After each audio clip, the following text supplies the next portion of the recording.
श्री गणेशाय नमः। जय हो भगवान रामचंद्र जी की।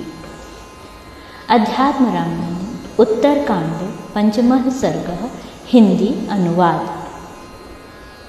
त्रुटियां ना हो या कम से कम हो इसका प्रयास रहेगा, किंतु यदि फिर भी हमसे त्रुटियां हो जाती हैं तो आप सभी गुणी श्रोताओं से हम क्षमा मांगते हैं।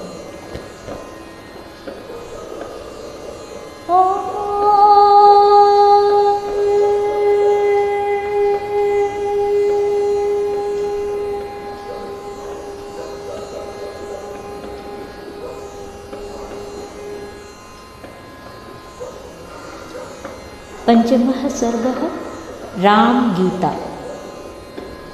श्री महादेव जी बोले, हे पार्वती, तदनंतर रघुश्रेष्ठ भगवान राम संसार के मंगल के लिए धारण किए अपने दिव्य मंगल देह से रामायण रूप अति उत्तम कीर्ति की स्थापना कर पूर्व काल में जैसा आचरण राजर्षि श्रेष्ठों ने किया है वैसा ही स्वयं भी करने लगे।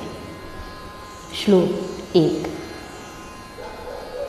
उदार बुद्धि लक्ष्मण जी के पूछने पर वे प्राचीन उत्तम कथाएं सुनाया करते थे। इसी प्रसंग में श्री रघुनाथ जी ने राजा नृग को प्रमादवश ब्राह्मण के शाप से तिर्यक योनि प्राप्त करने का वृत्तांत भी सुनाया। श्लोक 2। किसी दिन भगवान राम, जिनके चरण कमलों की सेवा साक्षात श्री लक्ष्मी जी करती हैं, एकांत में बैठे हुए थे।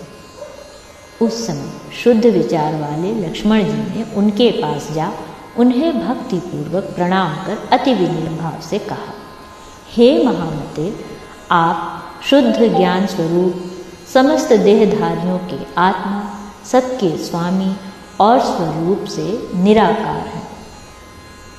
जो आपके चरण कमलों के लिए भ्रमर रूप हैं, उन परम भागवतों के सहवास के रसिकों को ही आप ज्ञान दृष्टि से दिखलाई देते हैं। हे प्रभु, योगीजन जिनका निरंतर चिंतन करते हैं, संसार से छुड़ाने वाले उन आपके चरण कमलों की मैं शरण हूँ। आप मुझे ऐसा उपदेश दीजिए जिससे मैं सुगमता से ही अज्ञान रूपी अपार समुद्र के पार हो जाऊं। श्लोक 5। श्री लक्ष्मण जी के ये सब वचन सुनकर शरणागत वत्सल भूपाल शिरोमणि भगवान राम सुनने के लिए उत्सुक हुए लक्ष्मण को उनके अज्ञानांधकार का नाश करने के लिए प्रसन्न चित्त से ज्ञानोपदेश करने लगे।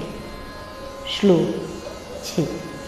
वे बोले, सबसे पहले अपने अपने वर्ण और आश्रम के लिए शास्त्रों में बतलाई हुई क्रियाओं का यथावत पालन कर चित्त शुद्ध हो जाने पर उन कर्मों को छोड़ दे और शम दमादि साधनों से संपन्न हो आत्मज्ञान की प्राप्ति के लिए सद्गुरु की शरण में जाए।